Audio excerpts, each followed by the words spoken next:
Good evening, everybody. We're going to be starting at 7 o'clock, hopefully.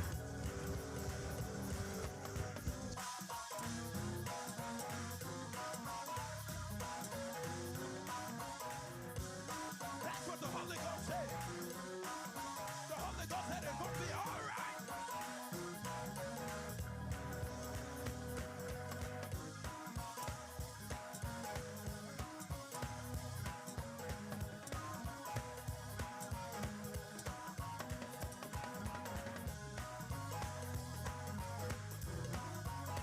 I dare you to get country and say this right here. Say it. Say this right here. What he done for me. What he done for me. What he done for me. Say it. What he done for me. Say it. Say it. What he done for me. Get country with it. What he done for me. What he done for me. What he. Did he heal your body? Did he save your soul? Did he loose the chain that once had the pain? Did he take the drugs away? Did he take the liquor away? Did you go down in his name? Did you come up a new man? Woo! What he done? What he done? I said, what he done for me? What he done for me?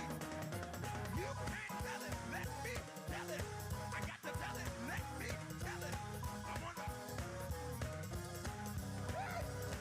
Thanks, mother. Came to praise him tonight. I came to praise him tonight. What he done for me. What he done for me. What he done for me. What he done. What has he done for you? What has he done for you? Did he save your soul? Did he make you whole? Did he take the weed from you? Did he take the crack from you? Did he take the drugs from you? Did he take the weed from you? He done for me. That's what he done for me. That's what he done for me.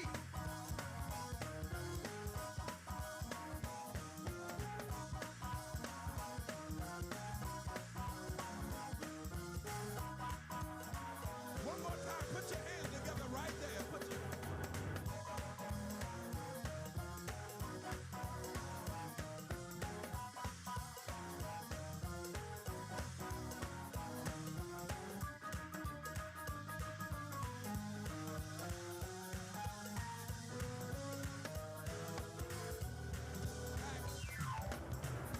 Acts, the 4th chapter, the 12th verse.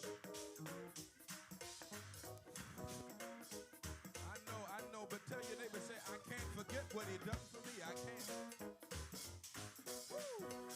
Acts 4, in the 12th chapter. I can't forget it. Good evening, everybody. Forget it.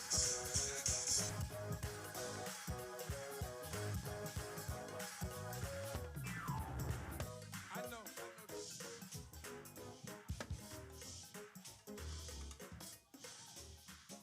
I know Acts chapter 4, verse number 12. But every time I try to move on, I keep getting the flashback of how God's been keeping me. Y'all ain't saying nothing in here. You know, I want to know something tonight, because some people came to church tonight, but they didn't really come to give God praise. I want you to tell your neighbor, say, neighbor, we getting to the word of God. Tell them, say, but I'm about to scream hallelujah as loud as I can, because I can't forget what God has done for me. Go for it. Hallelujah. Hallelujah. Hallelujah. Hallelujah. Hallelujah. Woo. Woo.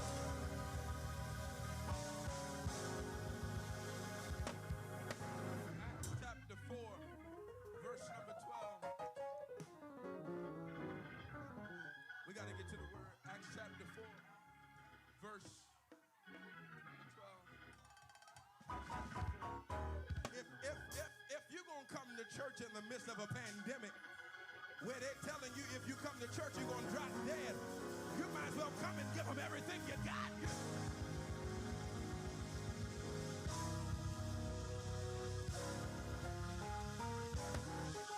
I thank God because we've been in church and ain't nobody died yet.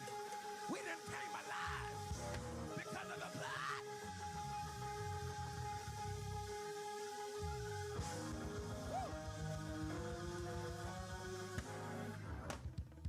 Acts chapter 4. Every day you wake up, you ought to go into a praise.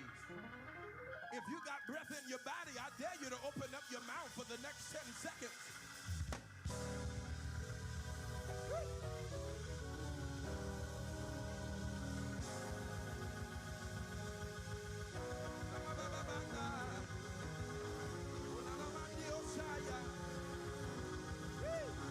Oh, Jesus.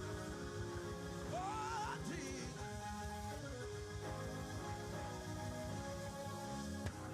Acts chapter 4. Acts chapter 4. Acts chapter 4, verse number 12.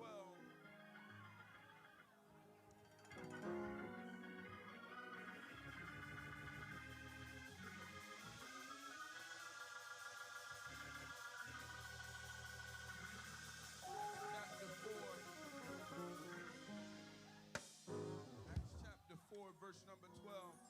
When you have it, you should have already had to stand to your feet one time. Stand back up to your feet one time.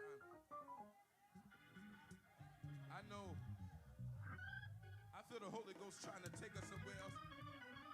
I know the new way of coming to church is to sit socially distant. Don't scream too much, don't shout too much, because we don't want the droplets to get on you. But how many people could tap into the spiritual realm and say, even me, let some droplets fall? Get out of your flesh for a minute. Open your mouth. Open your mouth.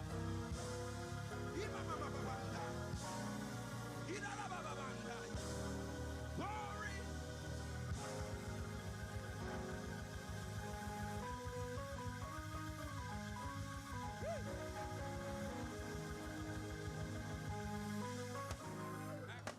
Acts chapter 4. Everybody should have it in the house. Acts chapter 4.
Two, mic check, 1 2, testing 1 2, mic check, 1 2, testing 1 2, mic check 1 2.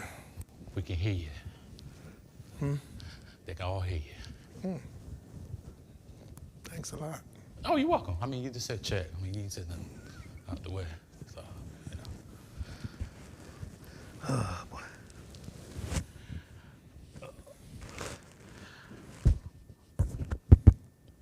sure I'm right. Yeah, fine. Good evening.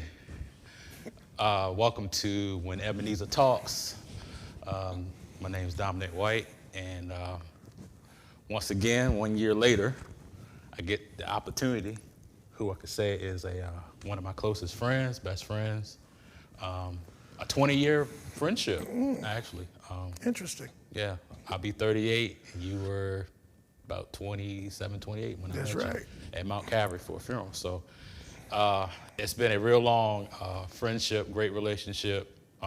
Rarely any arguments among us. We might have some disagreements, but it's never been we going to sleep mad at each other. So this is one friendship. Now I might wake up mad when he send me a text or something, but outside of that, I'm gonna speak on that later. okay, yeah, we will.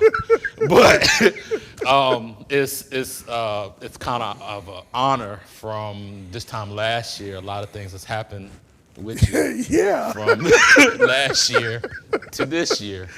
So we will lead our way to this. We're going to start back in the 70s. In the 70s. Yeah, in the 70s or 80s. Okay.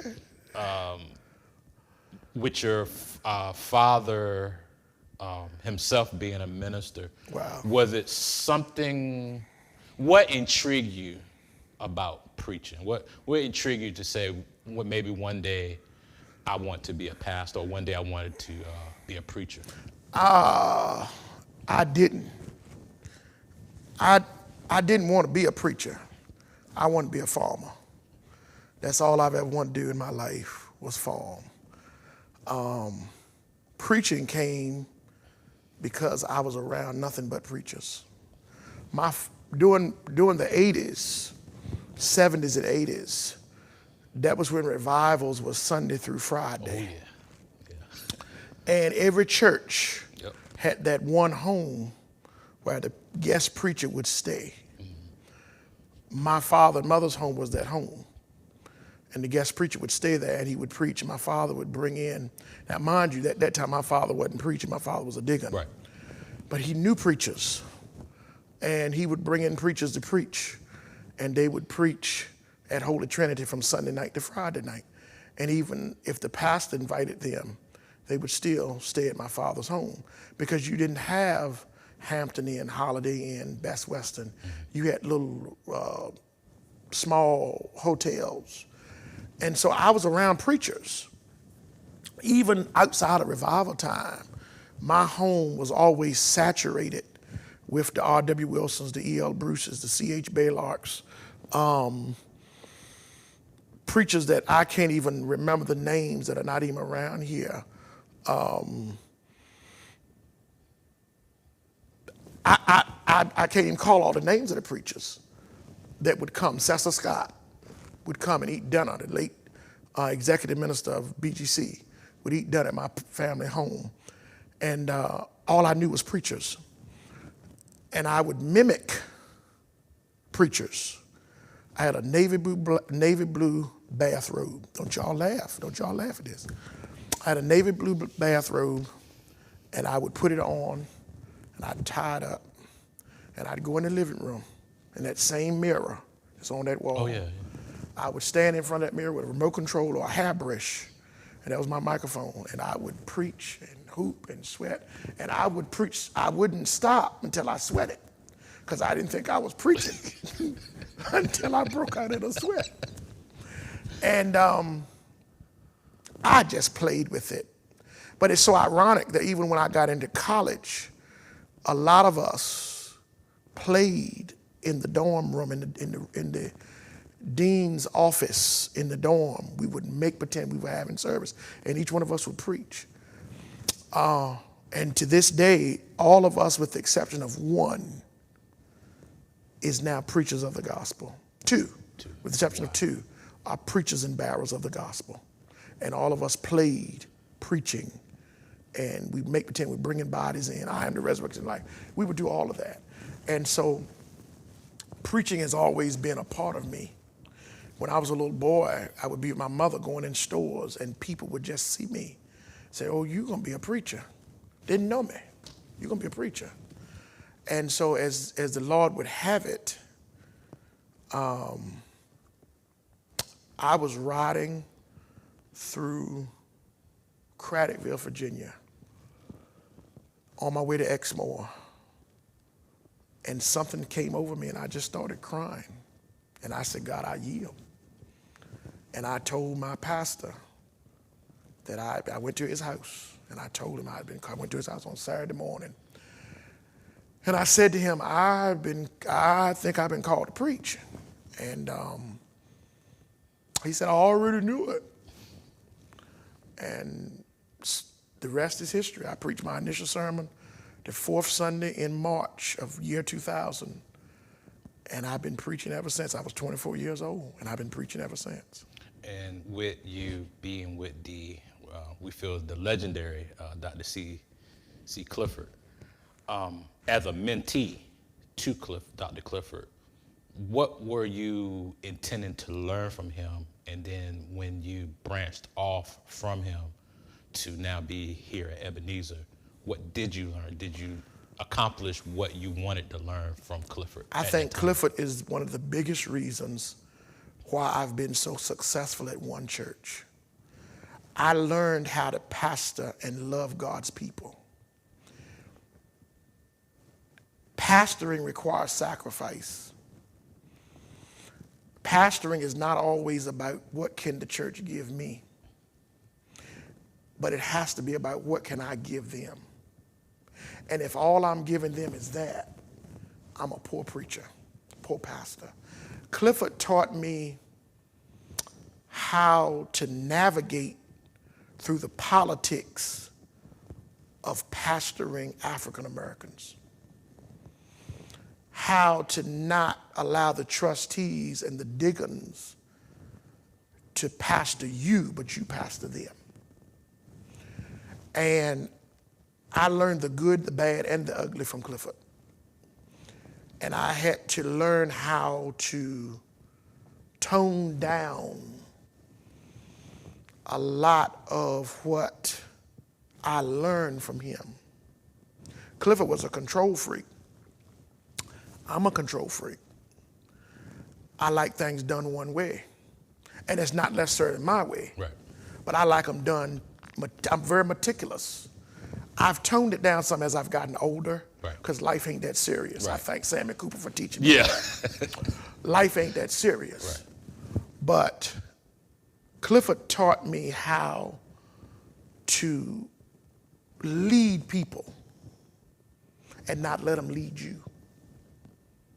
So that's basically where I am with that.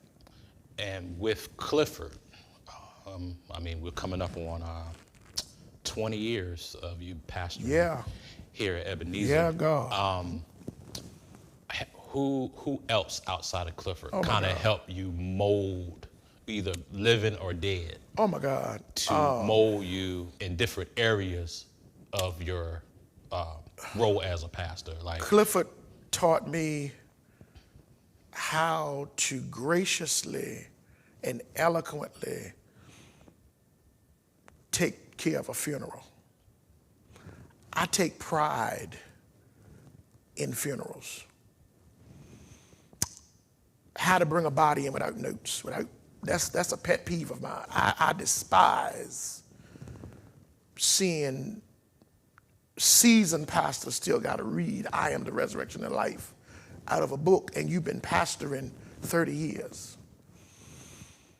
Clifford taught me how to lead God's people and how to do it as if you were born to do it. My predecessor, R.W. Wilson, taught me how to captivate an audience and not take too long doing it.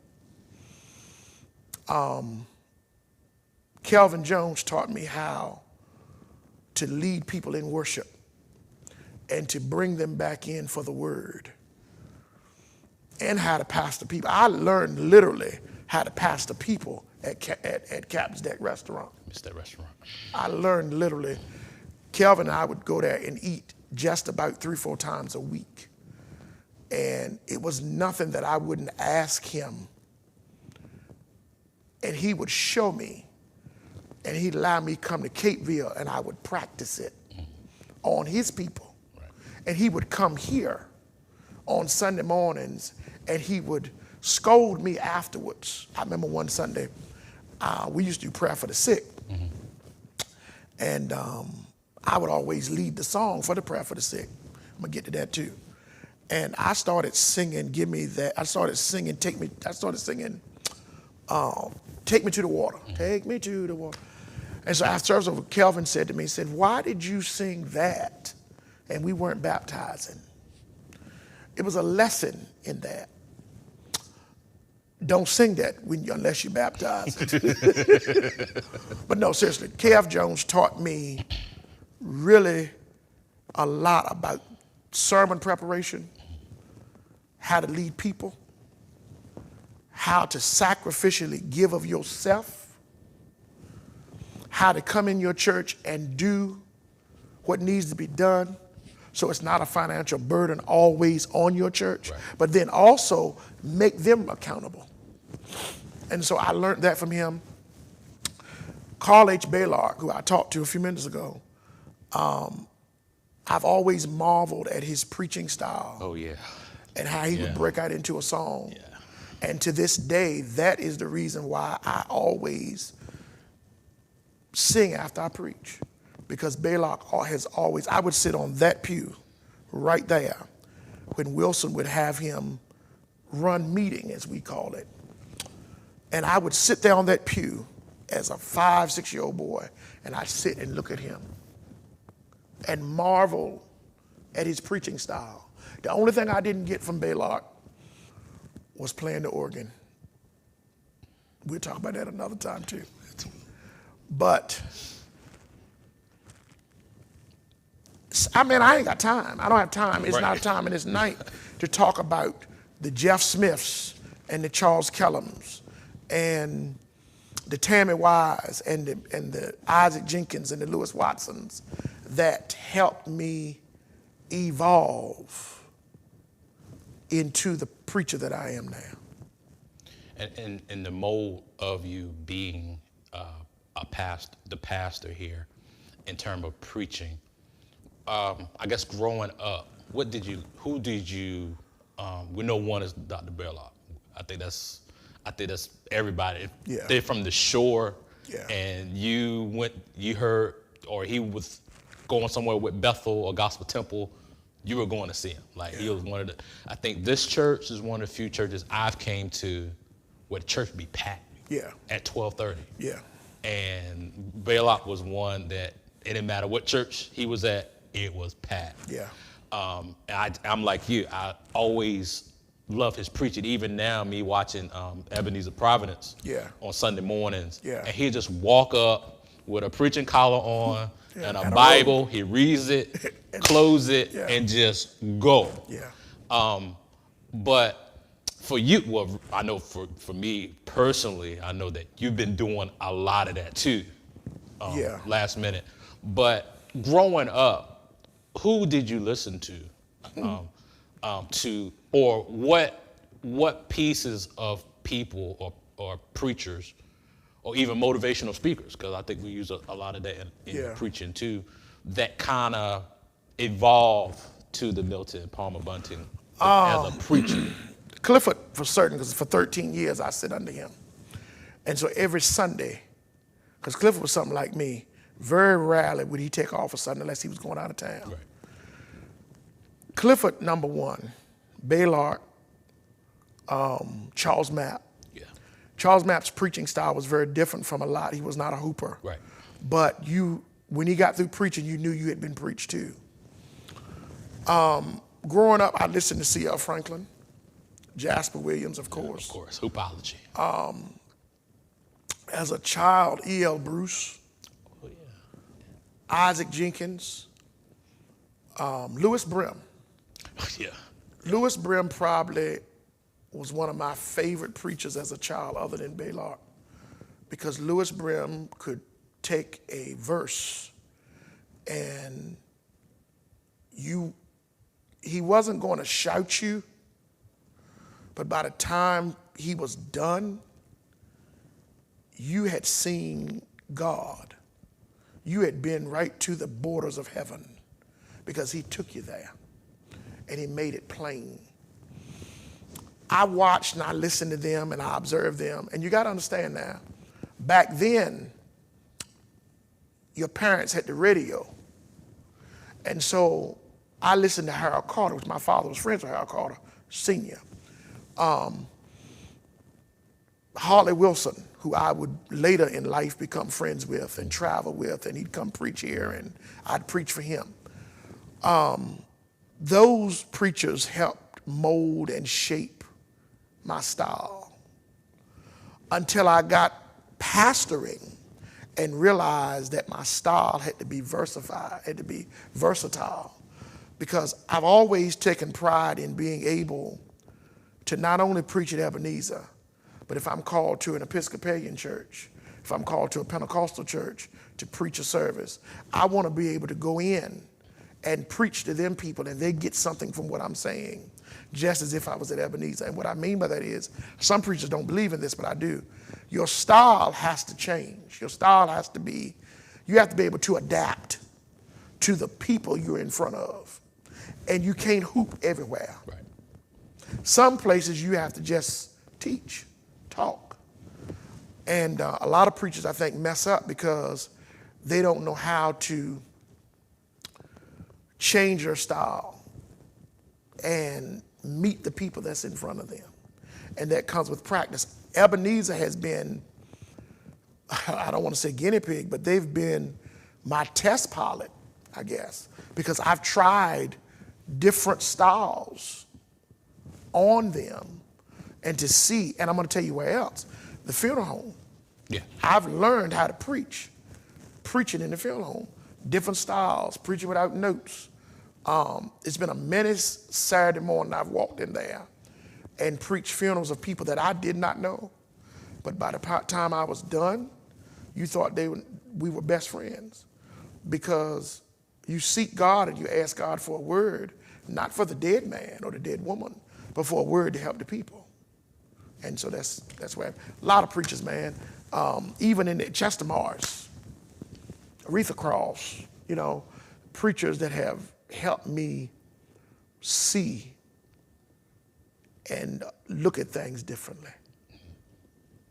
So what was your first 5 years as pastor like? You might want to ask them that.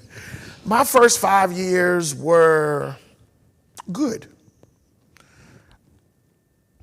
I don't think I've had a bad year. My first 5 years were good. We built restrooms. We put on a roof. We put in a couple of PA systems. People joined the church. People raised good money. We worshiped well. We was in a tight situation. My little tight office. We had good church though. I'm almost inclined to suggest we probably had better church in that sanctuary than we do in here. My 5 years were good 5 years. I don't have anything bad to say. They may. I was rough. I was sometimes too firm. I was even mean. But you got to understand, when I started pastoring, I was 26 years old. And I was pastoring a predominantly older congregation where 60% of them, 50% of them, I was closely related to. And my goal was to not ever let them think that we were going to be cousin church member, cousin nephew, cousin great nephew. No, we want to be pastor and people. And so my first 5 years, I was very firm. I was very tough. I was almost too tough. I was almost too ungodly tough. And it bit me in a bad way, and I had to revamp. But I'm sure we'll talk about the next 5 and the next 5 and the next 5 later on. But the first 5 years was good. I don't have no complaints. We did a lot of good work. Right. People work well. I had a good group of people starting out. Good, strong deacons, good, strong trustees that worked so very well with me. Not saying that people don't work with me now. But the church has changed. All churches has changed. People have changed. Right. And I had a good group of people. And I had some good, my first 5 years was really good. I didn't want for anything. They introduced me, they allowed me to introduce myself to conferences, conventions, whatever I wanted. And you'll hear me say that again if you ask me about the next five. Whatever I've wanted, I've gotten. There hasn't been anything that I've ever asked this church to do for me that they did not do. And if it was something that I wanted and I felt they couldn't do it, I didn't ask them. Which leads to the second 5, because from year 6 to year 10, this was built. Year 6 to 10, this was built. Year 6 to 10, I quit teaching school. I walked out. I left the classroom. I gave it up. I dropped it, walked out to go to seminary. I never looked back. Scared to death. I had a family, but I knew I needed to go to school. My colleagues had already gone. Right. Jeff Smith, Charles Kellum, Kelvin Jones, Jerome Lee. Adams wasn't here yet. Right. They had already gone.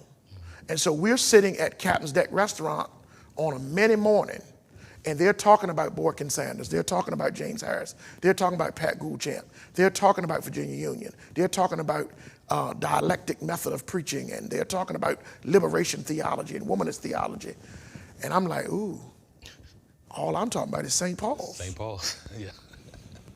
And so I had to go to school, and I said, okay, how are we going to pay for it? And so I left the classroom in March, April of 2006, scared. And that's why I tell young pastors, prayer is key to pastoring. I was in my early 30s. Was I? Yeah, early mid-30s. Yeah. Mid-30s, early 30s, mid-30s, something. I don't know, late 20s. I don't know what it was in. 30. The early 30s. But anyway, I can't count. He counts all the time. You just turned 30. And so, yeah. And so I had to go to seminary. Well, there's only one seminary I wanted to go to. Of course. And so I went, applied. I got accepted. I said, okay, I got 2 daughters. How am I going to feed them, take care of my family, go to school, don't have the teaching check. Wasn't making a lot at the church, but the church was taking good care of me. Right. God opened the door, and this is a true story. My first 6 months, I tried to pay it, couldn't do it. My trustees paid my church paid my tuition. My mother paid for let me back up. My church paid my tuition and my hotel. They gave me a certain amount of money every week for the hotel. They paid my tuition. My mother paid for my books. I had a member who's gone to be with the Lord. Every month he sent me a check. I had other members who would put money in my hand. I never missed a class unless I chose to miss it. I never slept in my car, and I would always I had more gas then than I have now. As we know, God opened a door for me to go to seminary and maintain everything else. And we remodeled this church while I was in seminary. Kelvin Jones came here every day on my behalf and made sure that everything was being done according to what I wanted. And he would call me, and I'd be on the road going to school, and he would call me and give me an update. And so I had a good 6 to 10. I made a lot of mistakes, man. Yeah.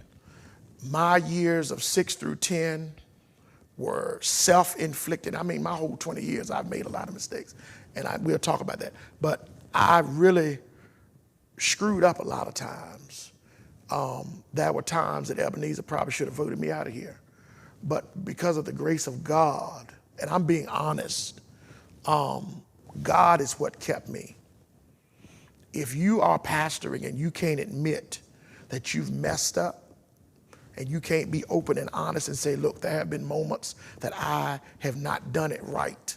I have not been who I needed to be. I have been a disgrace to the Christ that called me, then you're a poor pastor, because you're going to make mistakes in this journey. But my years 6 through 10, God graced me. I met some wonderful friends in seminary.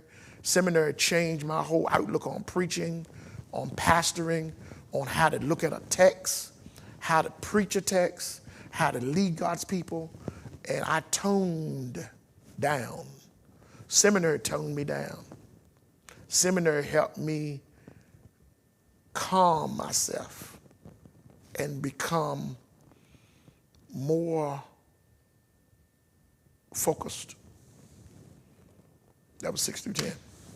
And then 11 through 15, you ended up becoming second vice moderator. Became second vice moderator at First Baptist Capeville in 2010. 2010, yep.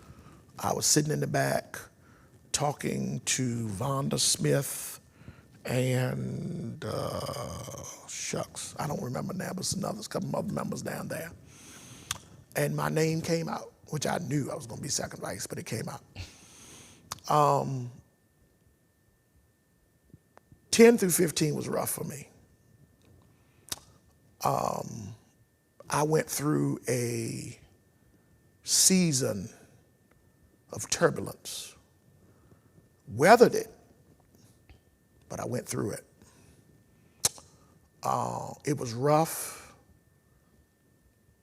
One of the things that I think people fail to understand about a pastor is that a pastor is human.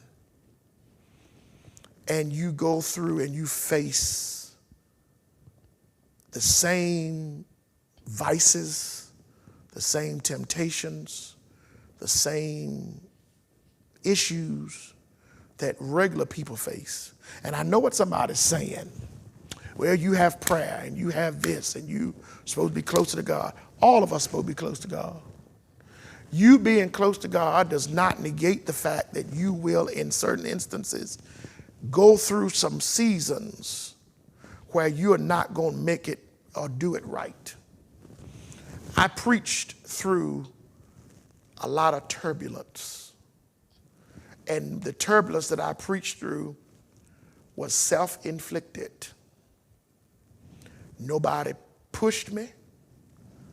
And I'm being honest. Nobody forced me. Nobody made me.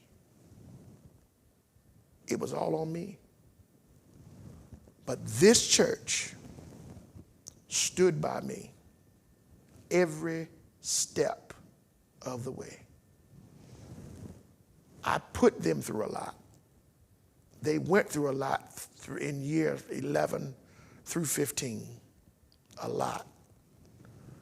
But they stood with me.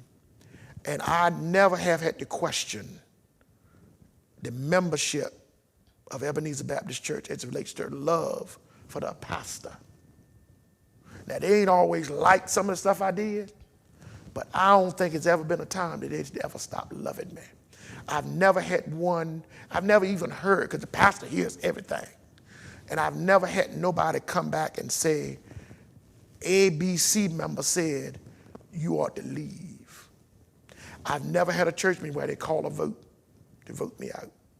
I've never had the rumor of they're going to vote him out. Never ever had to go through that.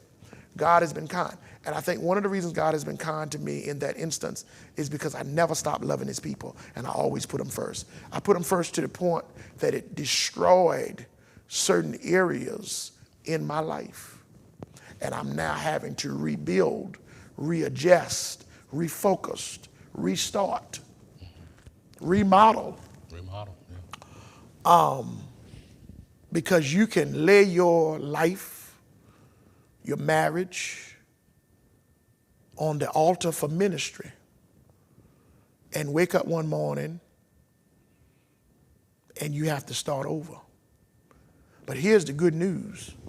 Starting over ain't bad, because it gives you an opportunity to make the wrongs right the second time. Right. And it gives you a chance to get in the position that God wanted you to be in anyway. But you couldn't get in that position because you were in the wrong position with the wrong people. And so now God allows you an opportunity to get into a position where you'll not only be blessed, but the kingdom will be blessed, because now your mind is focused and you're in right relationship, not only with him, but with the people that you need in your life to love you. So year 11 through 15 was turbulent. And I don't care what pastor you are, if you've been pastoring 20 plus years, there are going to be certain seasons where you're going to go through some turbulence. I've seen it all at Ebenezer. I've seen low income for the church. I've seen low attendance. I've seen low membership. I've seen people leave, get mad with me and leave. I've seen them leave for no reason. I know people now that left and still don't know why they left. And I got people that's left and I know why they left. And that's neither here nor there. And I love them to life. But at the end of the day, those years were some turbulent, traumatizing years. Those years were the years I almost quit. And I wanted to quit. But my mother pressed me to a point that whenever I started talking about it, she would get on me and say, "Oh, you're not quitting. You're going to work through this. God didn't tell you to quit." And so that's how come I was able to navigate through those moments. And even through those turbulent 16 through 20 was a lot. You 16 through 20. You went through going from first vice to now moderator. Yeah. And even in the middle of your moderatorship, COVID-19 hits. COVID-19 hits. And it affected not just here, but the association. Yes. And having to lead both entities. Yes. Through that. And then eventually you end your moderatorship, and now you have become president of the BGC. So for those year 15 through now close to 20, what was that like? To 15 through 20 gave me a little bit of everything I had from the first year to the 14. I had some turbulence. I've had some turbulence. God carried me through it. We were able to maintain the church. I became moderator and I had great aspirations. I had great ideas. I felt the Lord had laid on my heart to do a great work. And we had our first annual session. It was a success. Folk came. And January of 2020, COVID hits. And I said to myself, oh, this will just be a little flu, a couple of months, and we'll be fine. What I thought was the flu turned into a 2-year ordeal.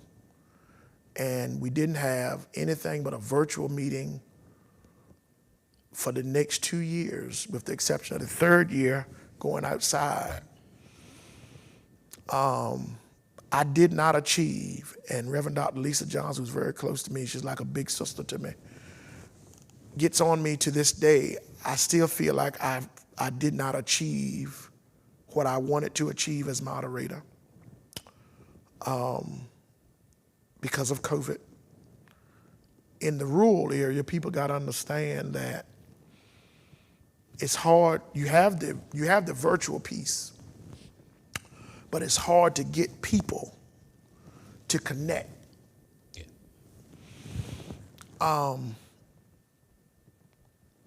I couldn't do what I felt like the Lord was leading me to do. And I had to come to grips with the fact that this is what was going to be. And sometimes, and this is a lesson to all the young pastors, young ministers, sometimes you can want something so bad that God gives it to you, but you don't get to do what you want it to do. That was the case with me. I wasn't able to do what I wanted to do with what I wanted so bad. And so I went down in history as a pandemic moderator, and we led, and God was blessed, and the kingdom was blessed, but we couldn't do what we wanted to do. And so when the pandemic hit, not only did the association have to go to a different way of worship, Ebenezer did too. And let me tell you something, I struggled, and I told you, I talked to you, I struggled with going outside. I was going to be defiant. I've always been defiant. My mother will tell you, I've always been a defiant child. I would not believe the stove was hot till I put my hand there and left it there. That's just how I was wired. I started watching the attendance dwindle. People were getting scared. People were dying. People were getting sick. People were getting on ventilators and respirators and all kind of. And people were dying. And I was working at a funeral home and watching people die. Watching families not be able to say farewell to their loved one, couldn't even see them.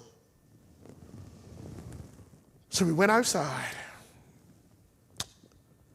And we had great worship for 6 months. I had to change my time in order to have you. And we went outside and we enjoyed it. And for 6 months, we toted instruments, podium, chairs outside. I had a singing praise team that weren't accustomed to being outside like I was. So Charles Kellum and I had to build a makeshift cover, which is still out there. And to cover them. And I'd love to tear that down and put a nice, real bona fide A-frame on brick columns. So if anybody wants to donate some money towards that endeavor, if you feel like you want to have $40,000, $50,000 you want to donate, just make the check out to Ebenezer Baptist Church, and we will begin building it next week. Throw it out there for free. So we built that, and we stayed aside 6 months, and people were safe. And so then we started, and I never told them that we weren't going back inside. I told them the opposite, that every Sunday we talked about we're going back inside. We're going back inside. I did not buy an FM transmitter purposely because I was not going to give them a choice, because what I began to see towards the latter end was folk going to Walmart, folk going Food Line, folk going to doctor, folk going on vacations, folk is assembling at funerals.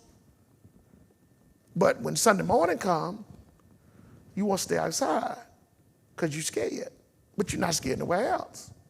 You will touch a dirty freezer handle in Walmart, but the church is spending thousands, hundreds on equipment and cleansers and sanitizers, paying people to come in and spending hundreds and thousands of dollars on sanitizer, and you don't want to come in.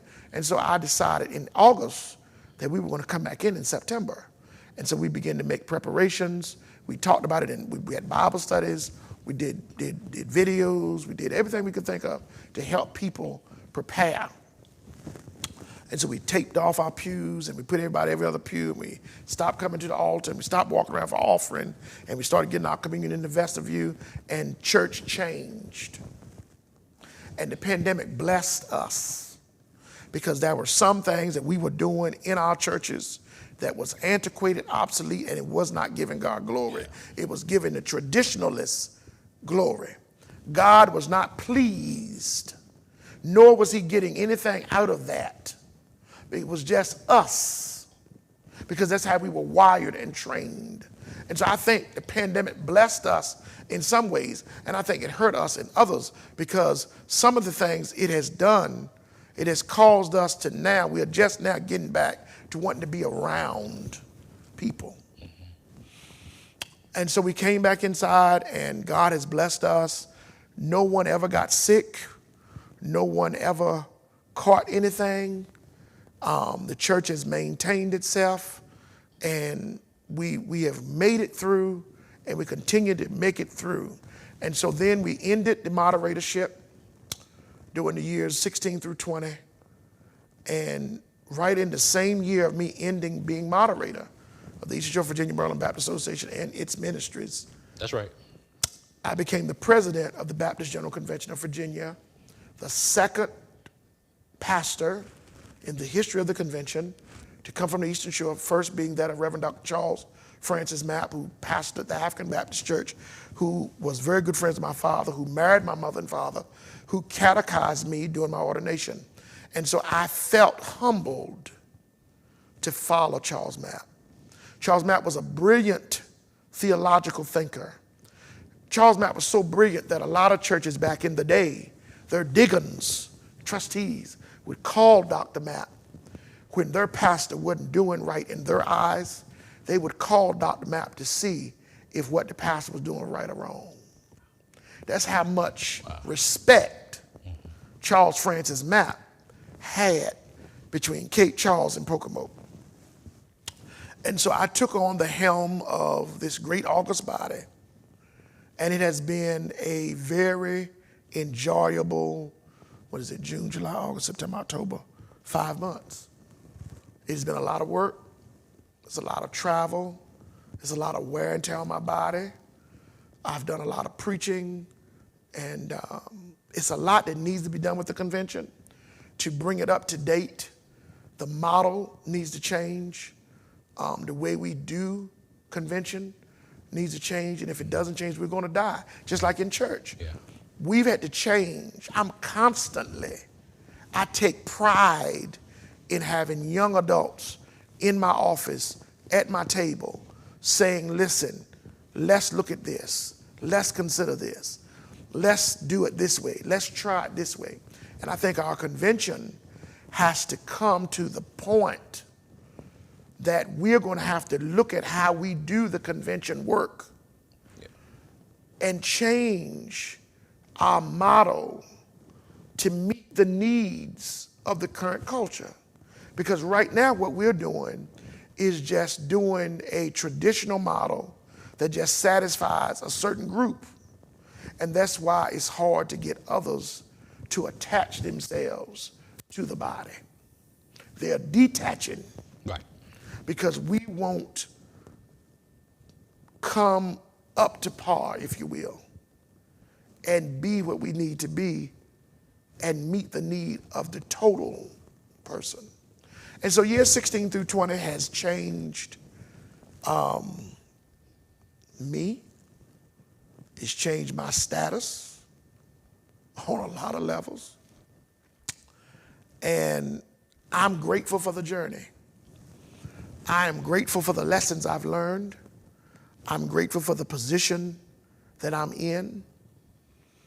I am, and I can honestly say, I'm happier today than I've been in 25 years.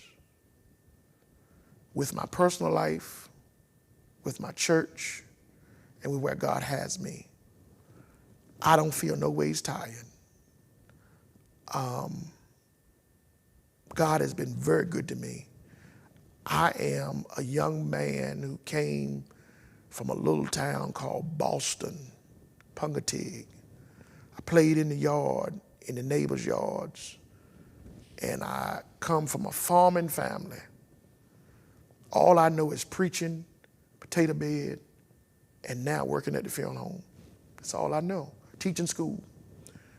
All I've ever been around is school teachers, preachers, and farmers. And for me to come from the Eastern Shore and to now be given the opportunity to lead a state convention is still mind-blowing and humbling. And I could not have done it without countless people like yourself and thousands of others. Some of them are dead, who helped shape and mold and make me. Julia Major sticks out. Julia Major started me working in the association. I hope Renita's watching because her mother will never, her legacy will never die as long as I live. Julia Major started me working in the association. She asked my mother and father, could I do it? And they didn't know. And she came to that house, and I can close my eyes. I remember the day she came, and she taught me how to carry emotion through. And I credit her with getting me started working on that level of ministry. Holy Trinity Baptist Church is the other entity that allowed me to sit in meetings that I wasn't old enough to sit in and be a part of ministry. And as long as I got breath in my body, I will never forget Holy Trinity Baptist Church. Because had they not invested in Pastor Bunting, I highly doubt I would be doing the ministry I'm doing today. Holy Trinity helped me evolve because they gave me a chance in a time when other churches weren't pushing young people as much as they were pushing me. And then thirdly, lastly, but certainly not least, is Ebenezer. Ebenezer has stood with me through the darkest of moments, through the highest of moments, through the lowest of moments. Every rumor, every allegation, every success, every failure, this church still came together on Sunday morning, and they still coming. I need you to hear me. They're still coming. And they're going to continue to come because God's got his hand on the church. And I do declare he got his hand on me. Just when you were just talking about dead, living, I know your father passed when you were 10. Yeah. So what do you think he would say to you now? You really want me to answer that on this?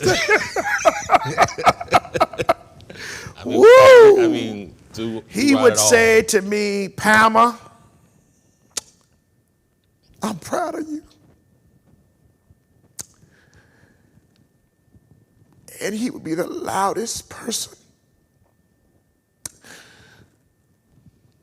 in the church because his son was preaching the gospel. And then he would say to me, Pamela, I want you to get it right outside of the church and not make the mistakes your daddy made. And I believe that's what he would say to me. And had my father lived, some of the mistakes and some of the choices, well, let me rephrase that. Some of the mistakes and a lot of the choices I made would have never been made. Right. Every boy needs a father. I have been privileged to have men in my life, Doris Sample, Martin Knox, Sammy Cooper, Fulton White, Bunky Boy, Allie Ames, Warren Northern, and the list goes on. Buddy Pole, Harry Chisholm, to really touch my life. Charlie Addison, his brother Robert, to touch my life and to mold me. Barron and Chuck Rogers, to mold me. Elroy King, I could just name all night long. I never was without a father figure, but every boy needs his father. Yeah. And I want to say that tonight to some mother who's holding their child back from their father, from his father. If you got a son and his father is living and his father wants to be a part of his life, allow it. Get out of the way. Because had my father lived, So many choices I made, personal choices, would have never been made. My father would have held me to a higher standard, and he would have made me or killed me. He would have made me do what I needed to do to really carry on his legacy. And he would have not wanted me to do some of the things he did. My mother used to tell me, Palmer, you can't do what your daddy did. But I wanted to be like my dad. I wanted to walk. I walk like him. I dress like him. I stand. People tell me I stand in the pulpit like him. I talk like him. I have been like him in good, bad, and ugly ways. And I wanted to be like my dad. He was my idol. But my mother was right. Even my love for the Second Amendment is because of my father. My father loved the Second Amendment. I'm cleaning it up. And so everything that my dad did, I wanted to do, except drive truck. I didn't want no parts of that because I sleep too much. I don't even want to drive you home. I sleep too much. But the people that I deal with, I got to always drive them. They watching. Yeah, they watching. And so that's the only part I didn't want to be. But I followed my parents. I followed my father in ministry. I followed my mother teaching school. I followed my grandfather farming. And I followed my grandmother cooking. And so I've got a little piece in cleaning and wanting everything just right. And so I have a little bit of both, all of them in me. And that has helped me. And I'm going to tell you something else, too. And I don't know if it was a question, but I'm going to say it now. I might be getting ahead of what's in your mind. Because all this is really off the cuff. Yeah, I I have nothing. Cooper and Humble's funeral companies helped me. They have taken me, and we are family. I learned how to pastor better by being around Sammy Cooper.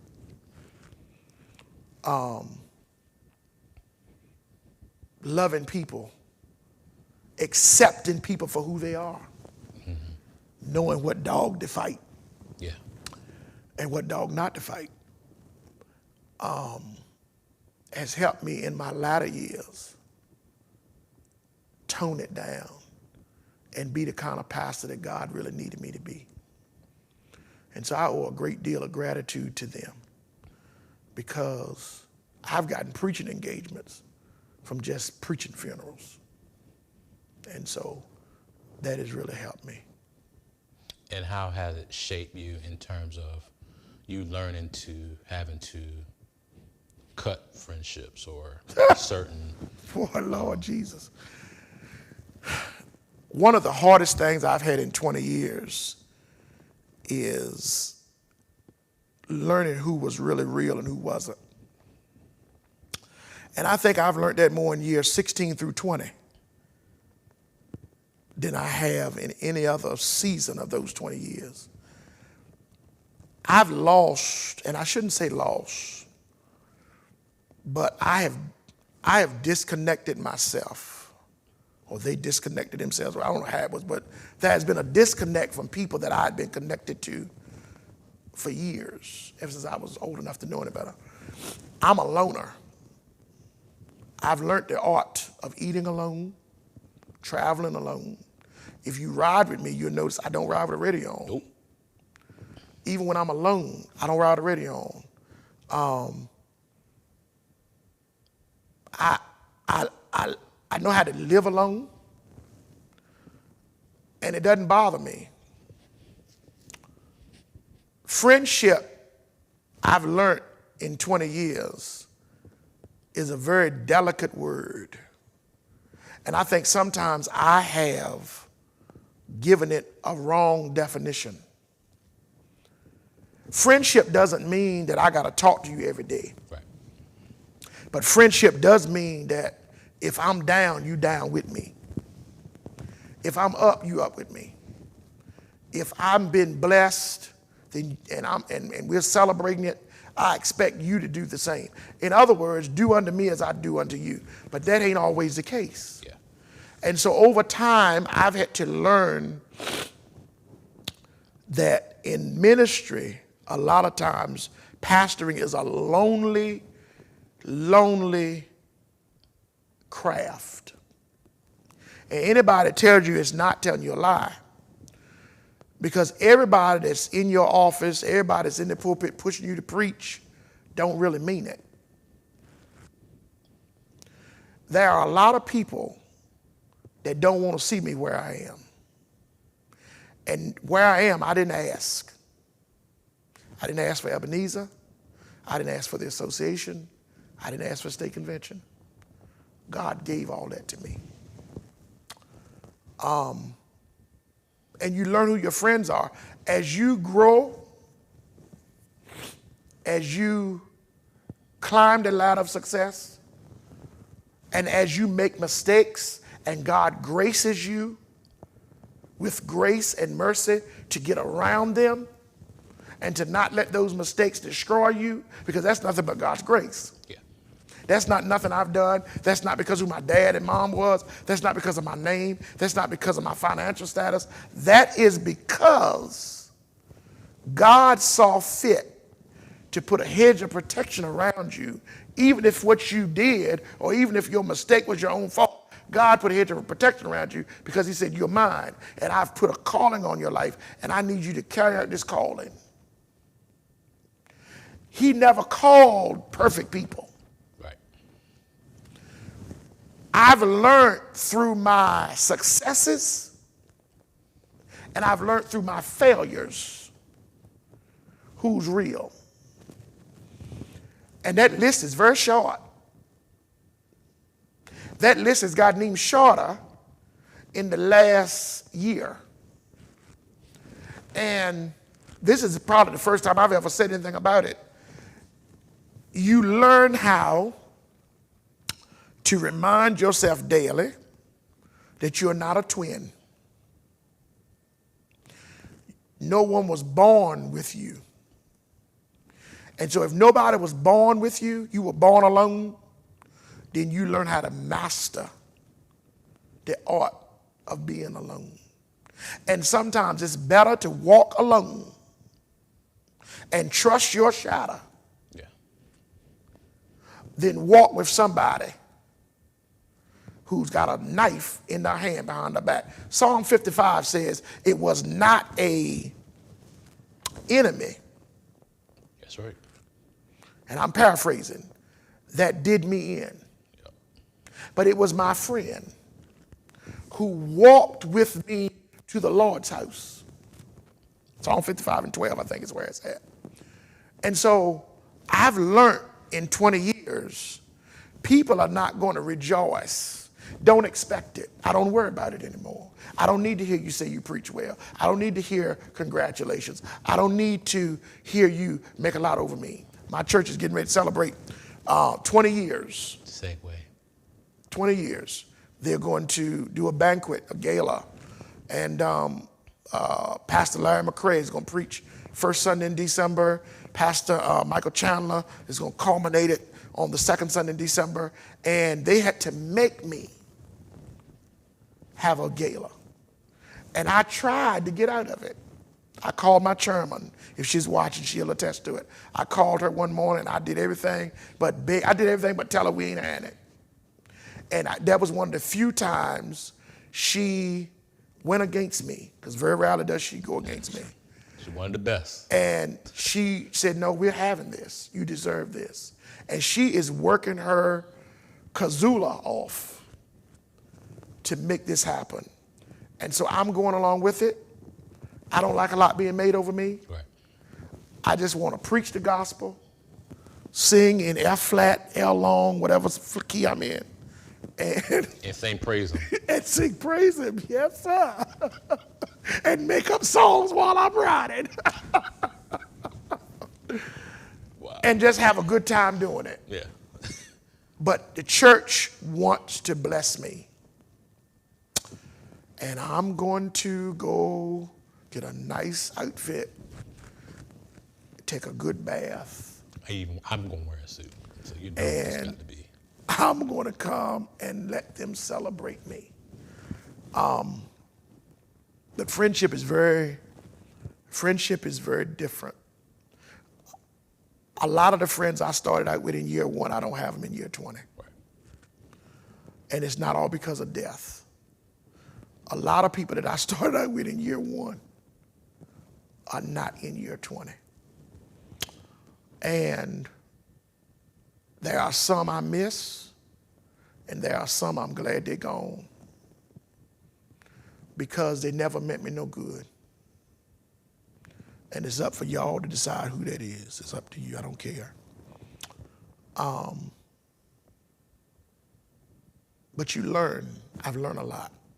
I've learned a lot in 20 years. I've learned so much of what to do, what not to do, and how to do. And God has been with me. I can't stress enough how God has carried me through. I've never missed a Sunday being sick. Wow. Yeah, that's true. Yeah. I've missed Sundays preaching for other people. I've missed Sundays going on cruises. I've taken off because I just wanted to ride the four-wheeler and rest. Yep. I've taken off to just chill, to recuperate. But I've never, and I give God praise for that. I've never had to miss a Sunday for a sickness. I've never had to miss a Sunday, and I've just thought about that. I've never missed a Sunday because I was in the hospital. Yep. That's God, man. Yeah. And I have not been the best caretaker of my body. I eat what I want. I take my pill when I remember. I don't walk as much as I should. And God has been kind to me. He's been kind.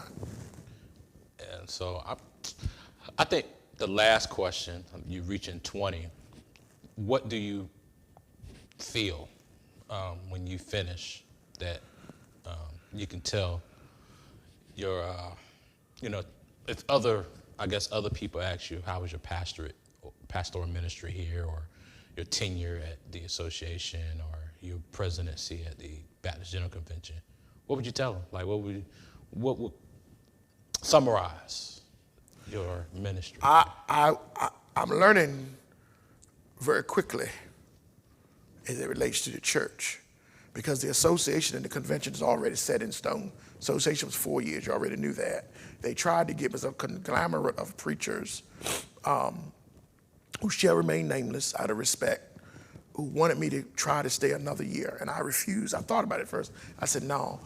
Robert Crockett, former sheriff of Accomack County, said something to me one time, and I've never forgotten it. Leave when people want you to stay. Don't wait to leave when they want you to leave. Leave when they want you to stay. And I'm grateful now that I left the association when they wanted me to stay. The convention only has 2 years. Ebenezer is up to the Lord and the pastor, unless the pastor does something really stupid. And I done some stupid stuff, but it ain't been stupid enough for them to vote me out. Right. What I would say to the church, I'm practicing it now because I want to do 5 to 10 more years and be it. Every pastor needs to understand that all good things got to come to an end. I don't want to pastor these people sick. And I don't want to retire and not be able to enjoy. I want to travel. I want to raise hogs and I want to travel. And that's all I want to do.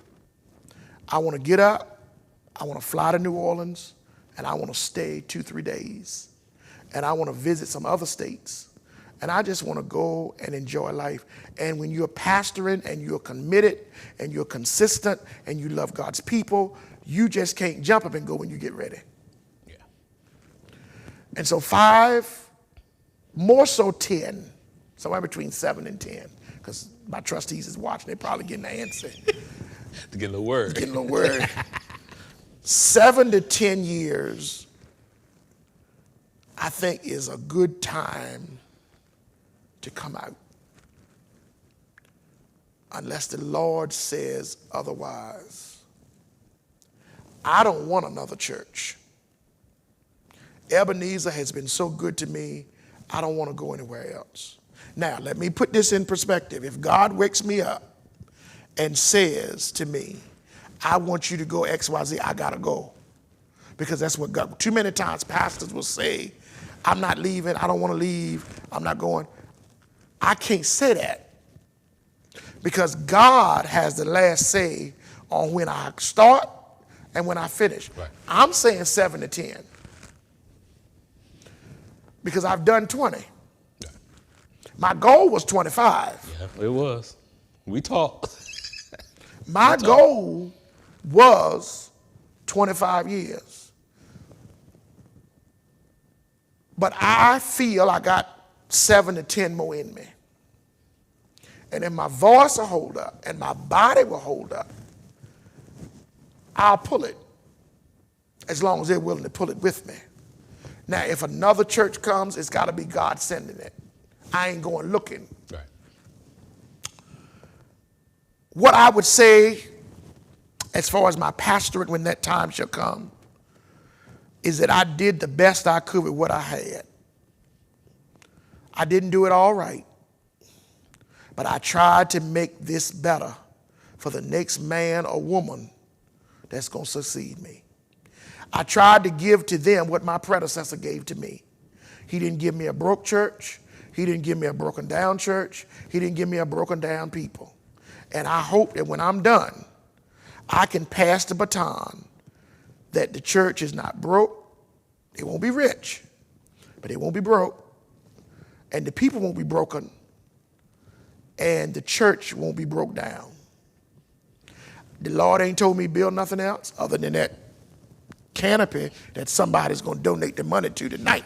I claim that in Jesus' name. Oh, thank you, God.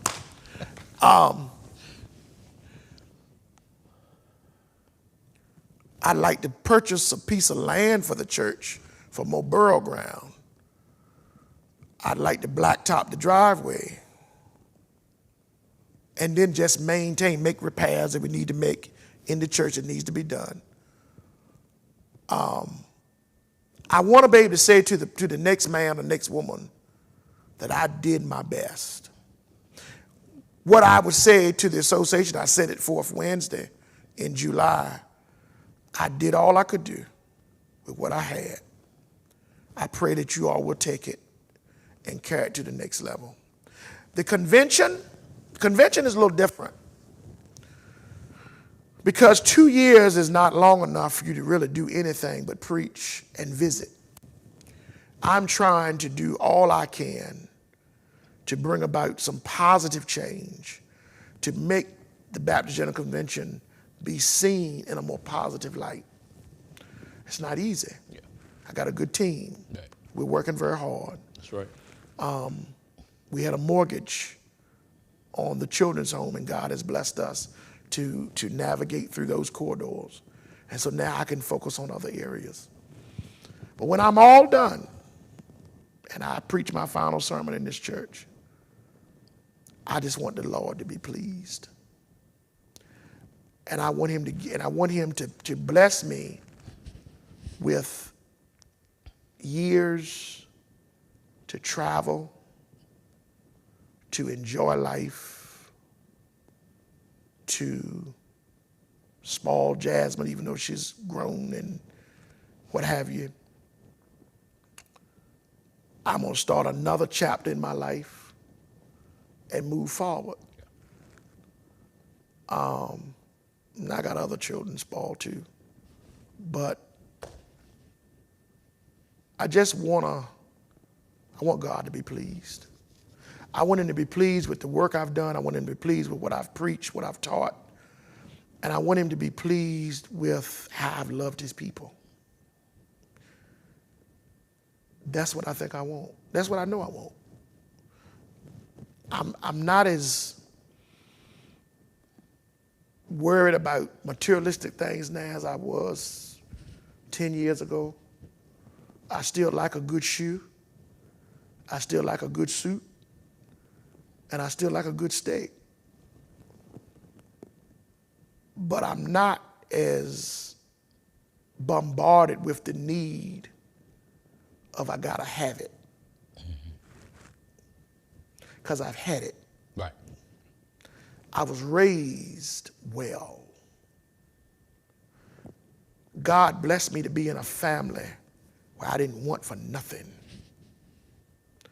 I don't know what it is to be cold. I don't know what it is to be hot. Well, I do know what it is to be cold because Mama, Barbara Keller watching. Mama never turned the heat up. She was cheap on the heat. Barbara Keller watched. She knows I'm telling the truth. But I was never cold. I was never hot. I was never hungry. Everything I needed, I had it. And everything I wanted, I got it. And that's because I come from a good family. And so God has been extremely good to me. I've not wanted for anything. And I think this moment tonight has even helped me realize even the more how blessed I am in spite of me. That's where I am. I mean, and you were saying about the mortgage. I mean, you burnt 2 mortgages in 1 year. You burnt this one. Yeah, I burnt this mortgage on New Year's Day. New Year's Day, yeah. And we're going to burn $1 million mortgage with the children's home with the help of this Virginia Baptist State Convention. Right. Dr. Darren Brandon, both conventions worked together. That was $1.3 million. Yeah. And we took care of that in about 5 months. So God has been kind. Now, you got to understand, the mortgage we burned here was not the first mortgage I had here. Right.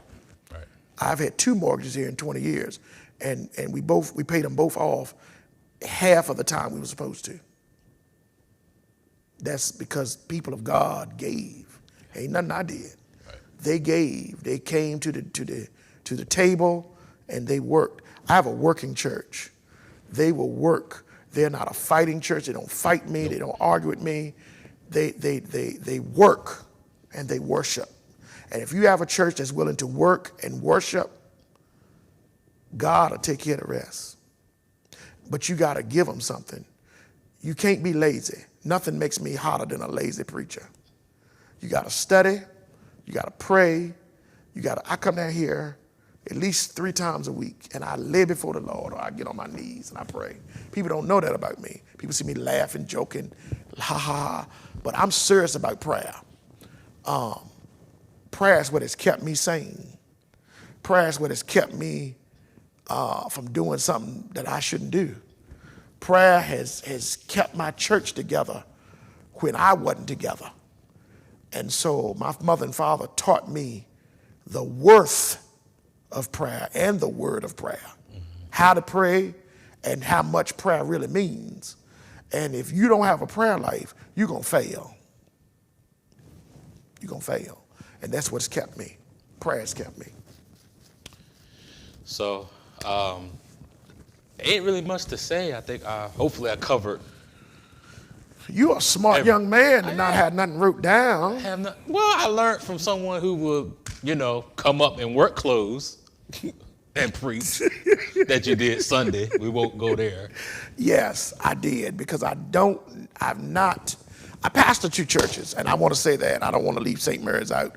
I am the interim pastor at St. Mary's Baptist Church, Jamesville, and I love them and they love me, and I've given them 1 year, and come May, I'm going to bid them farewell if the Lord says the same.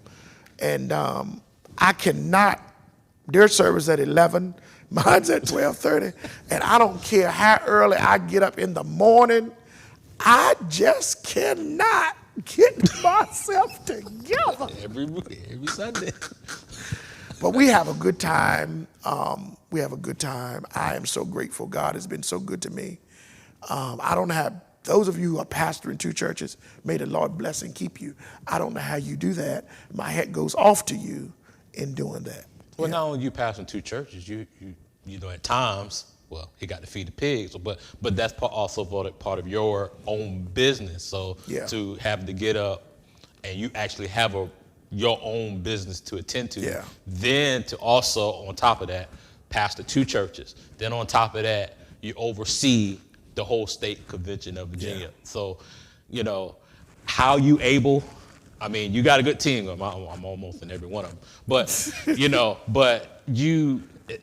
I don't think a lot of people understand. I think people get jealous of the success that you have. But they would not understand if they were in your shoes. No. They wouldn't understand you personally, what you go through, the mental health, and that's another important part people don't understand.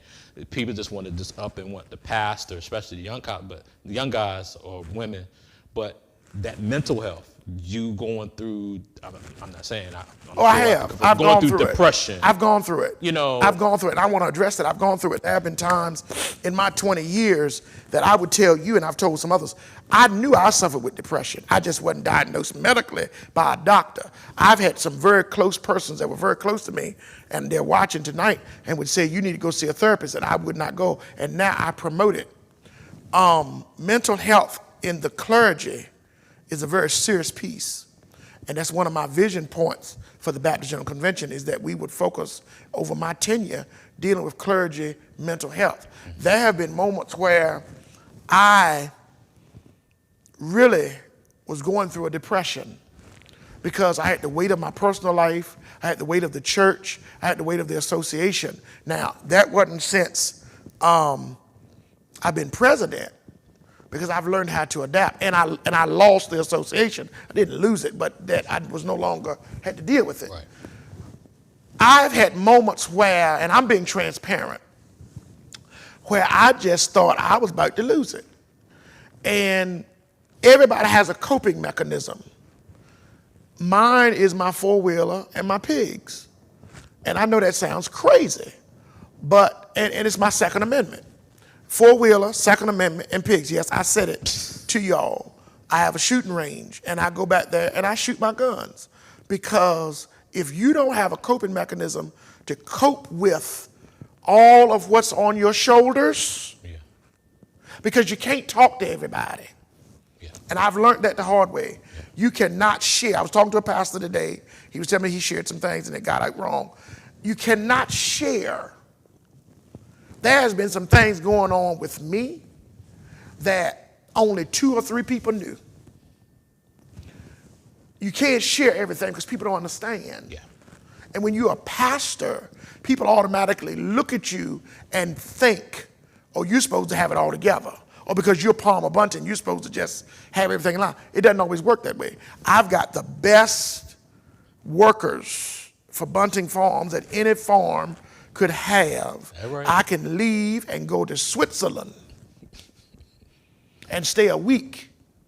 And as long as they've got all the necessary items they need, they can run that farm better without me there than they can with me there.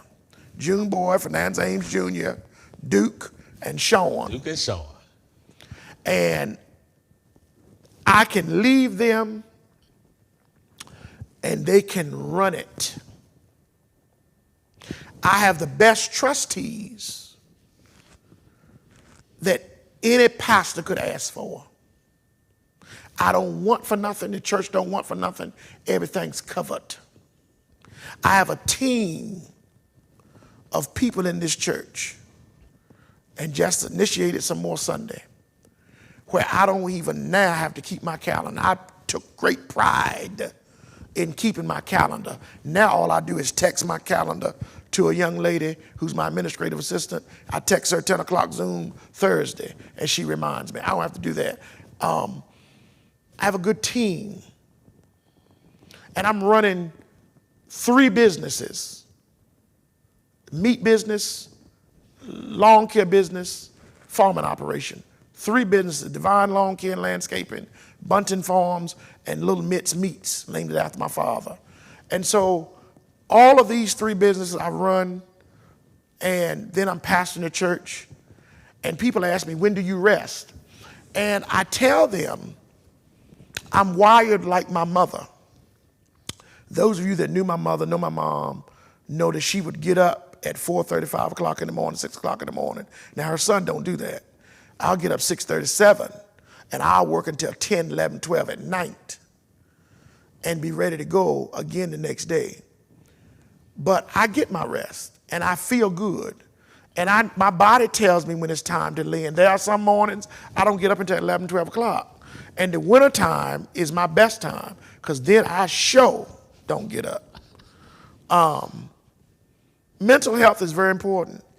And there have been moments where the stress and the strain of pastoring, the stress and the strain of how do I say it? Untrustworthy colleagues, the stress and the strain of your personal life or the lack thereof, or whatever you want to call it, takes a toll on you. Working at the funeral home, I go back to that again, has been a therapy for me. It's been therapeutic for me, because it gets me away, because your focus then has to be on a family, has to be on your job, what you're doing, especially with Shanae up there.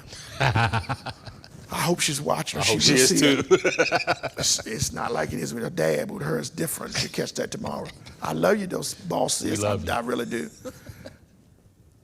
It has helped me, because it gets me away, get with the fellows, we laugh, and it takes my mind off of all the other. Mm-hmm. And so take care of your mental. And you ain't got to drink it away. You ain't got to smoke it away. I don't do that. You ain't got to do that. But sometimes a day, find something that you enjoy. I love riding four-wheel. I love shooting my guns. I love shooting pool. And so those are things I do to relax. I love to cook. And so those are things that I do to just relax. So yeah, mental health is a major piece. I think we're done. I think we about an hour and a half. We've been here a long time. And we got about 30 people on Facebook. Wow. Watching right now. Anybody I know that I want to shout out to? Well, you got Miss May Gray. Hey, May. Hey, sis. Travis Fetterman. Good, great preacher. Gregory Duncan. Pastor Duncan, my forever father-in-law. Bless you, sir. Tima, Alexis. Oh, my two daughters. Let me hold on. Now, let me tell y'all about Tima. Tima and Alexis are my adopted daughters. Tima is my administrative assistant. Lex pretty much helps me. She's like the assistant administrative assistant, the quote-unquote wannabe administrative assistant. They think they're my boss. They swear that they just, whatever. But yeah, I want to say something about Pastor Greg Duncan. Pastor Duncan pastors Adams United Methodist Church and House of Prayer. Is he still on there? Yep. He is a phenomenal leader. I got sidetracked with my clergy appreciation shout outs, and I want to shout him out tonight. He is a brilliant mind. If you need advice on just about anything, Pastor Greg Duncan is the person to go to, and he'll help you. Now, I need you to understand something. If you go to him, expect him to be truthful with you, because he's going to tell you the truth, whether it hurts or not. And once he's done, if you follow it, it'll bless your life. Love you, Greg. Thank you for everything, man. We got some of my church. Mount Calvary. Calvary. My mama. Calvary. Sing me one of them baby rockers. Yes, sir. Yes, sir. And who else we got on there? Anitra. You know what I'm talking about, man. You know I don't know names. Anthony Sharp. Dolores is on there. Hey, Dolores. That's Anthony Sharp. Yeah, you got Anita. I can't. Oh, Nat Rod, Minister. Let me say it correctly. I'm sorry. Minister Anatha Boone Rogers. Oh, Anatha. Yeah. My bad. Yeah, Minister. Now I want to get that right. I don't want Chester Mars coming after me. I want to get that right. Yeah. Yep, he just responded and said he love you. Great Duncan. Yeah. You got the moderator. Calvin? Of our beloved association. Pastor Dr. Calvin Washington. Bless you, sir. He is my successor. He's doing a phenomenal job. Listen, I want to shout him out. If you need a game truck for your child's birthday party, or even for your birthday party, for your party, call him. You don't want to die and go to heaven until you've gotten on that truck and enjoyed those games. He's doing a phenomenal job with that. Bless you, Moderator Washington, you and Antioch. Big Bill. Big Bill, Tyrone Davis. He's going to kill me for calling his name on Facebook. He is going to have us. Yeah, we'll probably get Bill, a we phone need to call. go to breakfast, man. You were supposed to go to breakfast with me earlier. We need to go to breakfast, man. Love you, brother. Got your deaconess, Linda Walker. Deaconess Linda Walters. Yep. Yeah, bless you. She stays on. She's a traveler. She's a traveler. She's a world-renowned. She's probably out of town right now. Yeah. Oh, my God. We got Pastor Smith's sister, Shanita Simpkins. Hey, bless you, ma'am. Bless you. They're coming in kind of fast. You got Nina Matthews, Nina, bless you. Teresa Sneed. Miss Sneed, bless you. Oh, there's some more. Oh, they're coming in. Miss Dolly Walker. Hey, darling. From good old Holy Trinity. Holy Trinity. Yes, sir. May grace for Holy Trinity, too. Barbara Arnold. Barbara Arnold. Listen, look, I want all of y'all to be on the lookout. We're going to have a major 20th anniversary celebration, December the 10th, 2022. Find Kim Johnson on Facebook, inbox her, call her, text her, tell her you want a ticket. I want you there. I want to be able to celebrate with you. You know, I just told you a few minutes ago, I really don't like a lot, but I'm going with this year because God has really been good to me. Listen, it's going to be at a Nancock Baptist Church in their Family Life Center. And so in a Nancock, December the 10th, I think it's what, 6:30? Mm-hmm. 6 o'clock, 6:30? Yeah. Come out. We're going to celebrate. Nikki Somerville is going to be doing the catering. So we're going to have good food. God is going to bless us. We're going to have a wonderful time. And it's going to be something similar to this here. Just going to have people get up and talk and just going to have a good time. No preaching. Might have a little bit of singing. There ain't going to be no preaching. I'm not going to sing, so don't get upset. Okay, Dominick's not going to have to put me in Z flat. Okay? But we're going to have a good time. Just the evening of celebration, evening of getting together. I think tickets are like $30 a ticket. Look, you can't go nowhere and get a good meal and a good laugh for $30.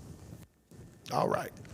If you want to close out, and we call it. Listen, I want to thank you, Dominick. We did this. We did it last year. We did it again this year for 20 years. I wonder what we're going to do next year. But I want to just say a word to all the pastors, regardless of your denomination, regardless of how long. Stay the course.